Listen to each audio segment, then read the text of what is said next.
कांग्रेसी जमात संविधान से अधिक प्रेम दिखा रही है। चलते फिरते संविधान की कॉपी दिखाने और इसकी झूठी कस्में खाने से सच्चाई नहीं बदल जाएगी कि अगर किसी ने संविधान का अपमान किया है तो वह है कांग्रेस और गांधी परिवार। 1975 में आपातकाल लगाकर पूरे विपक्ष को जेल में डालकर इन्होंने पूरे संविधान ही बदल दिया। संविधान की प्रस्तावना जो संविधान की आत्मा कही जाती है, इन लोगों ने संविधान को उसकी आत्मा से ही अलग कर दिया था। पिछले सत्र में मैंने भरे सदन में श्री राहुल गांधी जी और उनके नकलची जमात से पूछा था कि क्या उन्हें यह पता भी है कि संविधान की पुस्तक में कितने पन्ने हैं। राहुल जी, आज मैं पूछता हूं कि राहुल गांधी जी जिस संविधान की कॉपी लोगों को दिखाते हैं, उन्होंने उसकी भूमिका, प्रस्तावना, प्रीफेस पढ़ा भी है। इसलिए बड़े बुजुर्ग कहते हैं कि नकल करने के लिए भी अकल चाहिए, और इन्हें अगर अकल होती तो पहले संविधान पढ़ते और कम से कम ये जो कॉपी दिखाते इसको पढ़ते। जिसका पब्लिशर का प्रकाशित ये संविधान, ये जो कॉपी है, ये आजकल राहुल गांधी लिए चलते हैं। पहले इसकी भूमिका पढ़नी चाहिए और देश को बताना चाहिए उसमें लिखा क्या है। उसमें कांग्रेस सरकार के काले कारनामे और संविधान विरोधी करतूतों का वर्णन है। भूमिका लिखने वाले भारत के सर्वश्रेष्ठ कानून के जानकार थे, जिन्होंने संविधान को देखा और समझा और परखा है। और एक एडिशन, जो मैं इस एडिशन की बात कर रहा हूं, कि भूमिका में सुप्रीम कोर्ट के सीनियर एडवोकेट और पूर्व सॉलिसिटर जनरल के वेणुगोपाल लिखते हैं कि कांग्रेस सरकार न्यायपालिका को धमकाती थी और उसे अंजाम भुगतने की धमकी भी देती थी। जब इलाहाबाद हाईकोर्ट ने इंदिरा गांधी का चुनाव रद्द कर दिया था तो श्रीमती इंदिरा गांधी जी ने देश पर आपातकाल लागू कर दिया, और इंदिरा गांधी जी को कमिटेड जुडिशरी चाहिए थी, और इसलिए उन्होंने न्यायपालिका को कमजोर करने की कोशिश की। अपनी इस प्रस्तावना में के वेणुगोपाल जी आगे लिखते हैं, मैं आपको दिखा रहा हूं जो फॉरवर्ड उन्होंने लिखा है प्रस्तावना, और इसके कुछ अंश मैं आपको पढ़ के बताऊंगा भी। द देन लॉ मिनिस्टर के Venugopal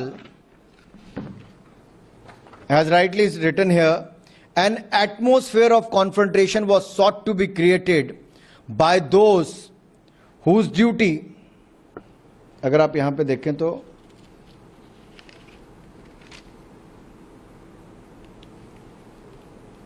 an atmosphere of confrontation was sought to be created by those whose duty it was to see that they did not encroach upon the field which they did not legitimately belong to them. Nothing should be left undone now to ensure that such a situation did not reoccur. Even after the amend, dance confrontation continues, then I think it will be a bad day for the judiciary.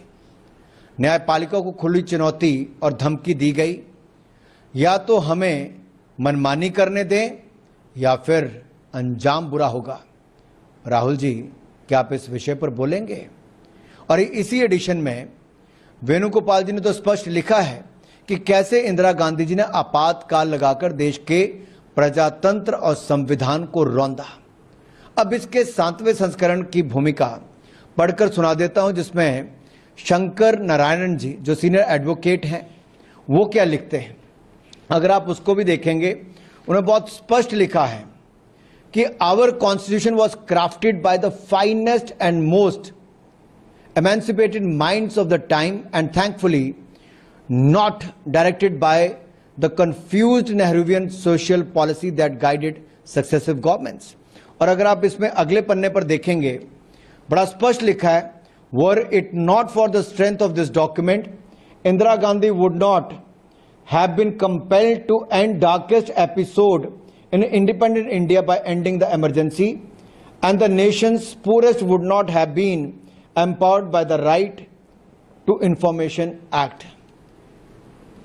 अब ये लिखा गया था, संविधान उस समय के बुद्धिजीवियों, बी.आर. अंबेडकर जी हों, बी.एन. राव जी हों, सरदार पटेल जी वगैरह, इन सबकी बहुत बड़ी भूमिका रही। संविधान पर चर्चा इन लोगों ने की, और ये स्पष्ट तौर पर लिखा है कि नेहरूवियन सोशल पॉलिसी जो उस समय जिसकी मार देश पर पड़ती, उसकी बजाय संविधान दिया तो डॉक्टर भीमराव अंबेडकर जी ने दिया, और अंबेडकर जी को सत्ता से बाहर करने का भी और राजनीति से बाहर करने का काम भी कांग्रेस पार्टी ने किया।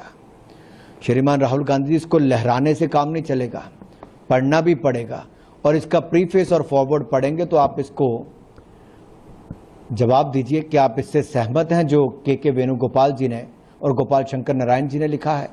और ये जो काला अध्याय इमरजेंसी का देश पर थोपा गया था, ये किसी और के द्वारा नहीं, ये कांग्रेस पार्टी और गांधी परिवार के द्वारा थोपा गया था। आपको हिपोक्रेसी भी छोड़नी चाहिए और देश से माफी भी मांगनी चाहिए।